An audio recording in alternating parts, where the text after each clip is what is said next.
मैं तो इजराइल के प्राइम मिनिस्टर को कहूंगी कि ऐसा चट्टान बनाओ, ऐसा मैदान बनाओ गाजा पट्टी को कि आने वाले 5 साल के बाद वर्ल्ड कप वहां पर हो। कि अगर गुस्ताखे रसूल की सजा हो सकती है तो अपमान राम की सजा क्यों नहीं हो सकती है? अपमान भगवान की सजा क्यों नहीं हो सकती है? अपमान सनातन धर्म की सजा क्यों नहीं हो सकती है? और इजराइल ने बहुत अच्छी बात कही है, एकदम एक पिता के स्वरूप कही है। एक घर में जैसे पिता गार्जियन होता है उसी तरीके से देश का प्रधानमंत्री गार्जियन होता है। मुखिया के जैसा बात कहा है उन्होंने कि तुमने छेड़ा है, अब हम छोड़ेंगे नहीं। मेरा इस्लाम खतरे में है, मेरा इस्लाम खतरे में है। भैया कैसा इस्लाम है तेरा? तू तो खुद कह रहा है कि तेरा इस्लाम बहुत कमजोर है।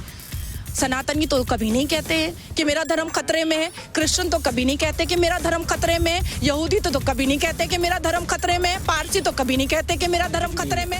मैम आपका बहुत बहुत स्वागत है। हर हर महादेव, नमस्कार। मैम हमास के साथ हमारे भारत में बहुत से ऐसे लोग हैं जो खड़े हैं, कैसे देखती हैं आप और क्या सोचती हैं जो लोग हमास को लेकर लगातार कह रहे हैं कि हमास के साथ गलत हो रहा, आपका नजरिया क्या है? अब जब कुरान ही कह रहा है कि हजरत इब्राहिम ने बुतों को तोड़ा था, अब जब कुरान ही कह रहा है कि प्रॉफेट मोहम्मद ने कहा था कि अगर कोई यहूदी धर्म परिवर्तन ना करे, इस्लाम कबूल ना करे तो उसका सर कर सकते हो, कर दो। तो जब ये ऑर्डर प्रॉफेट मोहम्मद सल्लल्लाहु अलैहि वसल्लम का था तो वही फ़लस्तीन और हमास कर रहा है, यही कर रहा है। और मैं पूछना चाह रही हूँ कि हमारे भारत में भी तो 76 साल से यही चूरन बांटा जा रहा है ना कि आतंकवादियों की कोई जात नहीं होती है। तो मैं ये जो याकूब मेमन के जनाजे के नमाज पढ़ रहे थे, इन्होंने तो चिल्लाकर बताया ना कि एक आतंकवादी के जनाजे की नमाज पढ़ रहे हैं। अफजल गुरु के लिए जो सर्वोच्च न्यायपालिका के बाहर जो चिल्ला रहे थे कि अफजल हम शर्मिंदा है, तेरे कातिल जिंदा है, तो मुसलमानों ने तो चिल्लाकर बताया ना कि एक टेररिस्ट के पक्ष में खड़ा है। हमारा सर्वोच्च न्यायपालिका निर्भया के बलात्कारियों के लिए सुबह 6 बजे तक खुला था ना। आफ्ताब ने श्रद्धा की बोटियां की ना, तो आफ्ताब बता रहा था ना कि वो मुसलमान है। ये जो हर गली हर कूचे में जो लव जिहाद होता रहता है, ये क्यों होता है? हालांकि स्पेशल मैरिज एक्ट है, तो ये तो मुसलमान बता रहे हैं ना कि वो मुसलमान हैं और वो लव जिहाद कर रहे हैं। लेकिन मैम आपने देखा होगा कि हमास को लेकर अलीगढ़ मुस्लिम विश्वविद्यालय के बहुत सारे छात्र झंडा लेकर निकले और हमास के साथ खड़े हो गए, फिलिस्तीन के साथ खड़े हो गए।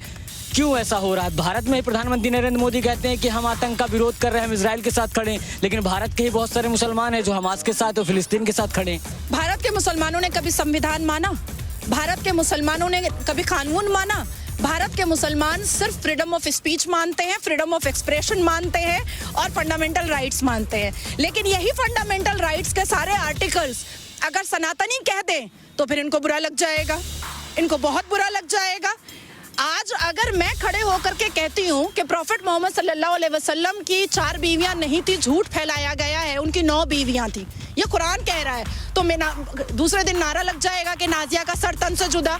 तो जो लोग कुरान के खिलाफ जाकर के मजार परस्ती कर रहे हैं, उनका सर तन से जुदा क्यों नहीं होना चाहिए? जो लोग कुरान के खिलाफ जाकर के फिरका परस्ती कर रहे हैं, उनका सर तन से जुदा क्यों नहीं होना चाहिए? जो लोग मजार के नाम पर लाखों करोड़ों अरबों चंदा उठा रहे हैं, उनका सर तन से जुदा क्यों नहीं होना चाहिए?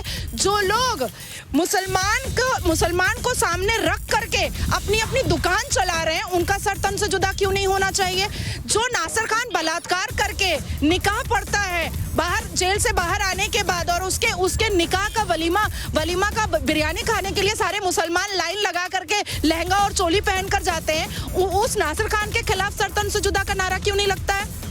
देखिए, मैं इजराइल और फिलिस्तीन के बीच के दरमियान का एक ही बात कहूंगी कि मुसलमान जो कौम है ना, ये बड़ी जज्बाती कौम है, बड़ी जज्बाती कौम है और एक जज्बा भी है इनमें।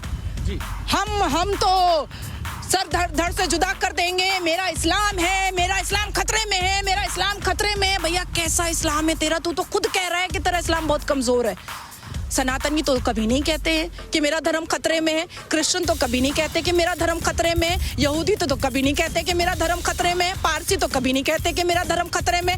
तो इस्लाम ही सिर्फ क्यों खतरे में आता है?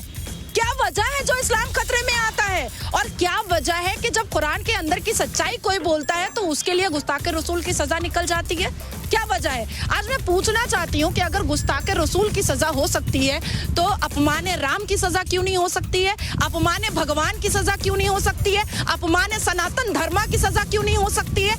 हर बार कोई बाबर आएगा और राजपूतों का गला काटेगा, हर बार कोई औरंगजेब आएगा मंदिरों को तोड़ेगा और सनातनी चुप रहेंगे। कब तक?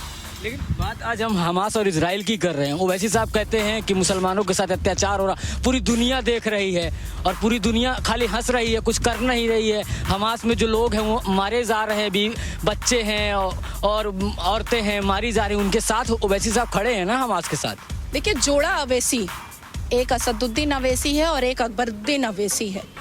इजराइल और फलस्तीन के जंग को लेकर के नफरत की जो चूरन वो हर लोकसभा इलेक्शन के वक्त जो वो बाजार खोलते हैं, अपना दुकान खोलते हैं नफरत के चूरन की, वो इस बार इन्होंने इजराइल और फलस्तीन के वॉर के कंधे पर रख करके खोल दिया है। और इस बात से कोई दो राय नहीं है कि मुसलमान उनके सपोर्ट में खड़े हुए हैं और मुसलमानों ने हमेशा गलत चीजों का सपोर्ट किया है। अभी मैं आपको क्लियरली बता देती हूँ कि यही मुसलमान भारत के हिजाब का जब मैटर आया था तो औरतों को हिजाब पहनाने के लिए लुंगी उठा करके मिचल मीटिंग कर रहे थे। लेकिन आज जब इजराइल की बहू बेटियों को नंगा करके न्यूड परेड कराया जा रहा है, आज जब इजराइल की बहू बेटियों के साथ बलात्कार किया जा रहा है, आज जब इजराइल की बहू बेटियों को और बच्चियों को ये नहीं देखा जा रहा है कि वो 6 साल की है कि 5 साल की है, उसकी आबरू से खेला जा रहा है, वो भी अल्लाह अकबर के नारे के साथ, तो भी ये फलस्तीन के सपोर्ट में है। अब आप सोचिए कि इनका शैतानी दिमाग कितना खराब है कि एक तरफ भारत में लड़ रहा है असदुद्दीन अवैसी कि हिजाब पहनाओ और दूसरी तरफ लड़ रहा है कि फलस्तीन को और हमास को सपोर्ट करो क्योंकि उसने अल्लाह अकबर के नारे पर उतारा है कपड़ा। मैं तो देश गिनती करा सकती हूँ, सीरिया, लीबिया, अफगानिस्तान, पाकिस्तान और अभी फलस्तीन, हमास, गाजा। और मैं तो इजराइल के प्राइम मिनिस्टर को कहूंगी कि ऐसा चट्टान बनाओ, ऐसा मैदान बनाओ गाजा पट्टी को कि आने वाले 5 साल के बाद वर्ल्ड कप वहां पर हो। ऐसा बनाओ, वर्ल्ड कप वहां पे हो जी, ऐसा बनाओ। अंत होना चाहिए। हमारे भारत के प्रधानमंत्री जी ने क्या कहा था? पाकिस्तान के हाथ में कटोरा देंगे, आया ना कटोरा, फाका कशी हुई ना। हमारे भारत के प्रधानमंत्री जी ने क्या कहा था? घर घुस के मारेंगे। पता नहीं कौन स्पाइडरमैन है जो पाकिस्तान के घर में घुस करके एक करके विकेट डाउन कर रहा है, 1 2 3 4 5 ऐसे। लेकिन पाकिस्तान भी तो हमास के साथ खड़ा है। हाँ, पाकिस्तान तो खड़ा रहेगा ही, लीजिए कर लीजिए बात। ये पाकिस्तान भी तो अजमल खसब पैदा करता है। पाकिस्तानी तो अपने घरों में रोटी बोटी देता था उसामा बिन लादेन को। पाकिस्तानी तो अभी भी हाफिज सईद को पाल रहा है। पाकिस्तान टेररिस्ट ऑर्गेनाइजेशन बनाता है, पालता है, स्लीपर सेल बनाता है, पालता है। और तो उसको एक बुरे आदमी को बुरा आदमी ही पसंद आएगा ना, अच्छा आदमी तो कभी पसंद नहीं आएगा। लेकिन आपने देखा जिस तरह 56 कंट्रियां हैं मुसलमानों की, उन्होंने भी कहा है कि हमास के साथ गलत हो रहा है, बच्चे मारे जा रहे हैं, इजराइल उनके साथ कुर्ता कर रहा है। पूरी की पूरी 56 कंट्रियां एक साथ खड़ी हो गई हैं। देखिए, सऊदी अरबिया ने ऐसी कोई बात नहीं कही है। मैं भारत में इस्लाम के मानने वाले से एक आग्रह करूंगी कि सऊदी अरबिया जैसे इस्लाम के नाम पर पनिशमेंट देता है इस्लाम के हिसाब से, वैसा ही पनिशमेंट अगर देना चाहते हो तो मैं डेटा दे देती हूँ। सारे मुसलमान बलात्कारियों को खड़ा करो और सर तन से जुदा करो। और सऊदी अरबिया ने साफ लफ्जों में कहा है कि हमास ने पहल की थी और फलस्तीन ने फंड किया है, ये गलत हुआ है। ये सऊदी अरबिया, अच्छा आप फलस्तीन का जो प्रेसिडेंट है मोहम्मद अब्बास, उसने यूएन से भीख क्यों मांगा कि इजराइल को रोको, अब तो स्टॉप करो? क्यों मांगा? क्योंकि उसको समझ में आ गया कि ये पूरी दुनिया जानती है कि इजराइल का डिफेंस मिनिस्ट्री और डिफेंस डिपार्टमेंट इस पूरे दुनिया में सबसे बेस्ट है। और इजराइल ने बहुत अच्छी बात कही है, एकदम एक पिता के स्वरूप कही है। एक घर में जैसे पिता गार्जियन होता है, उसी तरीके से देश का प्रधानमंत्री गार्जियन होता है। मुखिया के जैसा बात कहा है उन्होंने कि तुमने छेड़ा है, अब हम छोड़ेंगे नहीं। आपने मुखिया की बात की, प्रधानमंत्री नरेंद्र मोदी ने जिस तरह से इजराइल का समर्थन किया, लोग उनको भी ट्रोल करने लगे कि फिलिस्तीन के साथ अटल बिहारी वाजपेयी थे तो फिलिस्तीन के साथ खड़े थे, प्रधानमंत्री नरेंद्र मोदी आए तो इजराइल के साथ खड़े हो गए। देखिए, अटल बिहारी वाजपेयी जी तो ये भी चाहते थे और सुषमा स्वराज जी ये भी चाहती थी कि भारत के हर एक स्कूल में भगवत गीता पढ़ाई जाए। अटल बिहारी वाजपेयी जी तो उन्होंने ये भी कहा था कि सोनिया जी जब कोसों दूर इटली में रहती थी तब भी ये संविधान चलता था, तब भी ये संसद चलता था और तब भी हम यहाँ पर पार्लियामेंट में आते थे और तब भी यहाँ सरकार बनती थी। आज इनका इंटरफेयर हम बर्दाश्त नहीं करेंगे। लेकिन भारत में जो हमास का समर्थन कर रहे हैं उनको लेकर आप क्या कहना चाहेंगे? क्योंकि आपके लाखों फॉलोअर्स हैं, वो लोग कह रहे हैं कि भारत में हमास का जिस तरह से विरोध किया जा रहा, मीडिया हमास को आतंकवादी दिखा रही है और बहुत से लोग हैं, थोड़ी मात्रा में नहीं है, जो हमास के साथ खड़े, उनको आप क्या कहना चाहेंगे? देखिए, मैं अपनी माँ से बहुत मोहब्बत करती हूँ और मेरी माँ का नाम है भारत। मैं भारत माता बोलती हूँ। मेरे भारत का अपमान जो भी करेगा मैं उसके खिलाफ हूँ। मेरा धर्म संविधान है, मेरे संविधान की विरोधिता जो भी करेगा मैं उसके खिलाफ हूँ। मैं मुसलमान हूँ, मैं ला इलाहा इल्लल्लाह मोहम्मदुर रसूलुल्लाह मैं पढ़ती हूँ, 5 वक्त नमाज पढ़ती हूँ, लाली बॉर्डर से बहुत दूर रहती हूँ, लेकिन जिहादियों के समर्थन में मैं कभी नहीं आ सकती। मुसलमान बलात्कारियों के समर्थन में मैं कभी नहीं आ सकती हूँ। मर्डरर के समर्थन में मैं कभी नहीं आ सकती हूँ। जो मुसलमान लव जिहाद करते हैं उनके समर्थन में मैं कभी नहीं आ सकती हूँ। जो औरंगजेब मंदिर तोड़ता है मैं उसके समर्थन में कभी नहीं आ सकती हूँ। एक सफेद बिल्डिंग है आगरा में जिसको शाहजहां ने प्रेम की निशानी बनाई थी। इतिहास के पन्नों को खोलिए, पता चलेगा कि ये जो जज्बे वाले कौम के जो शाहजहां बादशाह है ना, उन्होंने मुमताज की छोटी बहन, बड़ी बहन, चचेरी बहन, ममेरी बहन सबसे शादी कर डाली थी। तो ऐसा प्यार का चाहिए निशानी आपको, या भारतवासियों को चाहिए ऐसे प्यार की निशानी? मैं ये चाहूंगी कि मेरे पति की शादी, मेरे शौहर की शादी मेरी बड़ी बहन से भी हो जाए, मेरी छोटी बहन से भी हो जाए। आंखें खोलनी पड़ेंगी मुसलमानों को। पहला व्यक्ति आया है हमारे भारत में मुखिया बन करके, श्री नरेंद्र दामोदर दास मोदी, जिसने मुसलमानों को एहसास दिलाया कि किसी के तुम मत बनो, किसी के पाल मत बनो, अपनी जिंदगी में खड़े हो जाओ, पढ़ो लिखो और आगे बढ़ो, अपना फैसला खुद करो। आप प्रधानमंत्री के बयान के साथ हैं, लेकिन एक बात और सवाल यहाँ पर खड़ा होता है कि कांग्रेस पार्टी ने जिस तरह से फिलिस्तीन के साथ सॉलिडरिटी दिखाई है, वो भी तो इस देश की पार्टी है। आप कांग्रेस के बारे में बात कर रहे हैं। कुछ दिन पहले हमने देखा था कि किसान महिलाओं के साथ बैठ करके प्रियंका गांधी कह रही हैं कि हम लोग ब्राह्मण हैं और दही में मसाला बना करके हम लोग खाते हैं, प्याज, अदरक, लहसुन, मिर्ची नहीं खाते हैं। और उसके 5 दिन के बाद हमने देखा कि राहुल गांधी लालू प्रसाद के साथ मटन बना रहे हैं और प्रियंका वाड्रा जो है वो खा रही है। ये ब्राह्मण है, ठीक है। न्यूज़ क्लिक, ठीक है। जिस चाइना का बोतल भी हम लोग लेना नहीं चाहते हैं प्लास्टिक का, आज राष्ट्रवाद बन करके जो पत्रकार घूमते थे, आज उनका जो सच है वो सब सामने आ गया। बाप बड़ा ना भैया, सबसे बड़ा रुपया, ठीक है। सब सच सामने आ गया। कांग्रेस का जमाना था तब अजमल कसब आता था, कांग्रेस का जमाना था तब पार्लियामेंट में अटैक होता था टेररिस्ट, कांग्रेस का जमाना था तब याकूब मेमन यहाँ पर पलता पुसाता था और उसकी जनाजे की नमाज होती थी, कांग्रेस का जमाना था तब बलात्कारियों के लिए सर्वोच्च न्यायपालिका सुबह के 4 बजे तक खुला रहता था। तो वैसा जमाना चाहिए क्या? नहीं चाहिए ना। तो राहुल गांधी जी तो जाहिर सी बात है कि सपोर्ट तो करेंगे, समर्थन तो करेंगे। अब आपने कहा फलस्तीन का और हमास का समर्थन कर रहे हैं 28 माथा के रावण वाले विपक्षी। आप को लेकर आपने देखा कितनी कंट्रोवर्सी हो गई। मुझे क्या मतलब है? मुझे मुसलमान बंगाल में प्रोस्टिट्यूट बोलता है तो मैंने तो कोई कंट्रोवर्सी नहीं करी।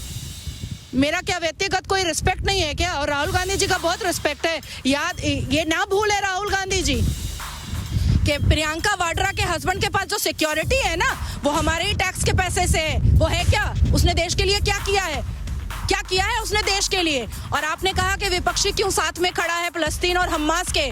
1955 में जब सऊदी अरबिया का बादशाह आया था ना, तो मंदिरें ढक दी गई थी और ला इलाहा का बैनर लगाया गया था। अब समझ में आ गया कि विपक्षी क्यों है फलस्तीन और हमास के पक्ष में। देखिए, हर का एक वक्त आता है और अब वक्त आया है कि जिहादियों का सर्वनाश होना चाहिए। मैं एक बात आपको कह देती हूँ, जब बांसुरी वाले आपके कृष्ण भगवान ने महाभारत कर लिया, जब वनवास वाले राम भगवान ने रावण को खत्म कर दिया रुद्राक्ष के साथ, अब आप लोगों को भी अपने भगवान के लिए खड़ा होना पड़ेगा। इस हिंदू राष्ट्र के लिए खड़ा होना पड़ेगा। इस सनातन धर्म के लिए खड़ा होना पड़ेगा। भाई, मुगल का जमाना रहा, ठीक है, फिर गांधी परिवार रहा, पहली बार तो कोई आकर के कह रहा है जय सिया राम। पहली बार 9 साल में तो पता चल रहा है कि जनगण मन का महत्व क्या है। देखिए ठरके आजम बाबर आजम आया तो कैसा पूरा ग्राउंड का 13 लाख आदमी विश्व का सबसे बड़ा स्टेडियम में कैसे हमारा राष्ट्र संगीत सुनाया गया और गाया गया। कितना गर्व चौड़ा हुआ, हसीना गर्व से चौड़ा हुआ हमारा। समझ में आ रही है बात? पहली बार कोई कह रहा है कि जियो। मैं एक पर्सनल सवाल आपसे लेना चाहूँगा, जिस तरह से आप बोलती है, क्योंकि आपका पर्सनल सवाल है, डर नहीं लगता आपको? देखिए मैं उर्दू जानती हूँ, फारसी अरबी जानती हूँ। एक नुक्ते से खुदा जुदा होता है, तो जब एक नुक्ते से खुदा जुदा हो सकता है, मैं मरूं या ना मरूं या मेरा बलात्कार बंगाल में हो जाए, मैं 10 लाख नाजिया पैदा कर चुकी हूँ, ये मैं जानती हूँ। 10 लाख मुसलमान नाजिया मैंने जन्म दे दिया है, ये मैं बहुत अच्छे से जानती हूँ। और अब सामना करना पड़ेगा जितने भी कट्टरवाद हैं, जितने भी इस्लाम वाले जो आज दुर्नीति और कुप्रथाओं में धंसे मरे हैं, उनको उन 10 लाख नाजिया का सामना करना पड़ेगा, क्योंकि कुरान ने साफ लफ्जों में मजार परस्ती, मजारी बाबा सबको गुनाह करार दिया है। Thank you.